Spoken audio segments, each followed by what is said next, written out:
Salam sejahtera, terima kasih kerana bersama dengan saya di Nazilin Unity Channel. Muhyiddin Yassin dengan beberapa pertuduhan beliau di mahkamah menjadikan beliau adalah antara pemimpin parti pembangkang yang paling berisiko bakal kehilangan kelayakan sebagai ahli parlimen dan mungkin tidak akan dapat bertanding lagi jika kalah di dalam kes-kes beliau di mahkamah. Ada beberapa kes Muhyiddin yang masih berjalan di mahkamah. Antaranya ialah kes penggubahan wang haram membabitkan Jana Wibawa. Hari ini diumumkan satu lagi keputusan yang mengejutkan Muhyiddin berkait dengan pendengaran kes Muhyiddin yang akan ditentukan pada 11 Jun dalam usaha memindahkan kes tersebut ke Mahkamah Tinggi. Pendengaran kes salah guna kuasa dan penggubahan wang haram mantan Perdana Menteri Tan Sri Muhyiddin Yassin akan didengar di Mahkamah Tinggi pada 11 Jun.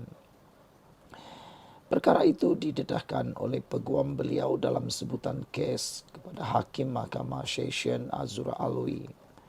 Ia ekoran permohonan Muhyiddin yang membangkitkan persoalan perundangan yang rumit berhubung peruntukan di dalam Akta Suruhanjaya Pencegahan Rasuah Malaysia 2009. Kes akan dihakimi Hakim Mahkamah Tinggi Jamil Husin. Azura turut memutuskan pendengaran kes di Mahkamah Session akan berlangsung selama 11 hari mulai September tahun ini sehingga Januari 2026. Pihak pendakwa raya mahu memanggil 30 saksi untuk memberi keterangan. Mereka termasuk Menteri Pelaburan, Perdagangan dan Industri Datuk Tengku Zafrul Aziz, Hartawan Tan Sri Said Mukhtar Al-Bukhari. Muhyiddin yang kini berusia 77 tahun berdepan tuduhan salah guna kuasa berhubung program Jana Wibawa yang telah memperoleh 232 juta ringgit untuk parti beliau pada tahun 2021. Beliau turut berdepan dua tuduhan memperoleh dana dari aktiviti haram berjumlah 195 juta ringgit daripada Burkari Equity yang telah dimasukkan ke dalam akaun bank bersatu di CIMB. Muhyiddin yang juga ahli Parlimen Pagoh turut berdepan tuduhan memperoleh wang haram sejumlah 5 juta ringgit. Ini adalah cubaan Muhyiddin yang kedua untuk memindahkan kes ke Mahkamah Tinggi. Percubaan sulung dibuat pada bulan Julai 2023 tetapi gagal. Saudara-saudara sekalian, adakah Muhyiddin akan berjaya untuk kali yang kedua? Dan apa sebenarnya motif memindahkan kes ini ke mahkamah demi mahkamah? Adakah ialah adalah teknik untuk melambat-lambatkan kes ataupun adakah ini adalah satu strategi bagi mahu mencapai kemenangan secara peribadi? Entahlah, anda yang mempunyai maklumat atau bijak dalam bidang undang-undang, silalah kongsikan kepada kami semua. Apa tujuan memindahkan kes ini ke mahkamah yang lain? Adakah ia akan dapat memberikan kemenangan kepada Muhyiddin? Sama-samalah kita nantikan. Sekian dulu untuk kali ini. Jangan lupa tinggalkan komen anda. Salam sejahtera. Terima kasih kerana bersama dengan saya di Nazilin Unity Channel. Laporan ini pasti akan membuat walaupun terjun parit, walaupun semua menangis, meroyan yang tak tentu arah. Ramailah yang pasti akan kecewa dan pasti akan sakit hati dengan laporan ini. Gurauan isteri kedua, Putin sifatkan Anwar sebagai Muslim sejati.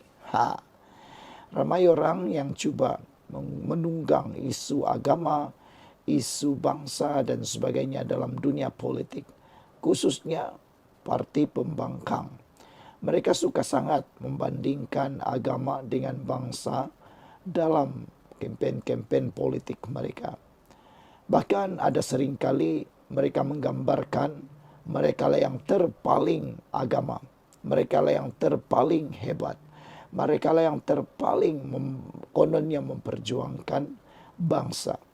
Tetapi Anwar Ibrahim, sosok Perdana Menteri yang bukan masuk bakul angkat sendiri. Beliau diiktiraf oleh dunia. Pemimpin-pemimpin yang lain kebanyakannya masuk bakul angkat sendiri, memuji diri sendiri. Tetapi Anwar Ibrahim sendiri mendapat pengiktirafan yang terbaik daripada dunia. Sebelum kita teruskan ulasan kali ini, jangan lupa siapa yang ada masalah gout, kencing manis dan tinggi darah, sila tekan butang produk yang ada dalam video ini. Beli karena ianya sangat murah dan terbukti mujarab bagi menyelesaikan masalah gout, kencing manis dan tinggi darah. Saudara, Putin adalah presiden Rusia. Bukan presiden negara kecil, tetapi negara yang sangat besar. Bayangkan pengaruh Anwar Ibrahim boleh menyebabkan mereka bergurau dengan biasa dengan presiden tersebut.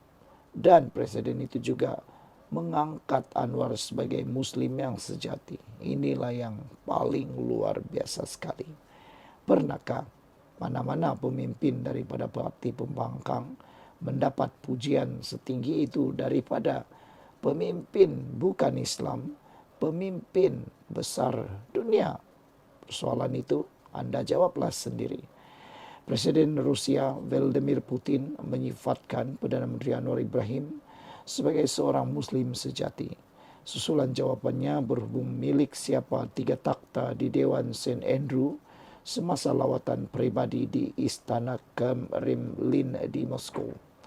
Sidang media diplomatik Malaysia Rusia itu bertukar lucu apabila Putin berkongsi anekdot mengenai tindak balas gurauan oleh Anwar semasa kunjungan tersebut. Berita harian melaporkan ketika menunjukkan kepada Anwar Dewan St. Andrew yang luas itu, Putin kemudian menunjukkan 3 takhta yang dimaksudkan untuk Sharina serta kerusi ketiga yang tidak dilabel. Dia kemudian bertanya kepada Anwar, untuk siapa takhta yang ketiga itu, dan tanpa bertangguh Perdana Menteri terus menjawab, untuk istri kedua. Kenyataan itu mengundang gelak tawa dari Dewan yang penuh dengan menteri dari Malaysia, pegawai kanan Rusia serta pengamal media antarabangsa. Putin kemudian secara berseloroh menjawab, itulah jawaban seorang Muslim sejati mewakili budaya Islam. Sambil tersenyum, Anwar kemudian menjelaskan dia hanya ada seorang istri. Tetapi saya rasa itu hela cubaan memuji. Saya kata tak kanan untuk istri, kiri untuk istri kedua, tetapi kemudian saya sedar, ya sebenarnya untuk ibu, katanya. Putin sambil ketawa mengesahkan, ya, takhta ketiga adalah untuk ibunya. Pertukaran maklumat selalu berguna. Dari Moskow, Anwar juga dijadwalkan menghadiri Dunia Rusia Islam Forum Kazan di Kazan. Saudara, apapun pendapat Anda tentang isu kali ini? Anwar Ibrahim dipuji seorang pemimpin yang berani lantang berkata-kata, bahkan mempunyai cara tersendiri untuk menarik perhatian, untuk menarik pengaruh daripada orang-orang besar. Rusia bukan negara yang kecil, mampu dijinakkan oleh Anwar Ibrahim. Sekian dulu, kita jumpa lagi. Bye-bye.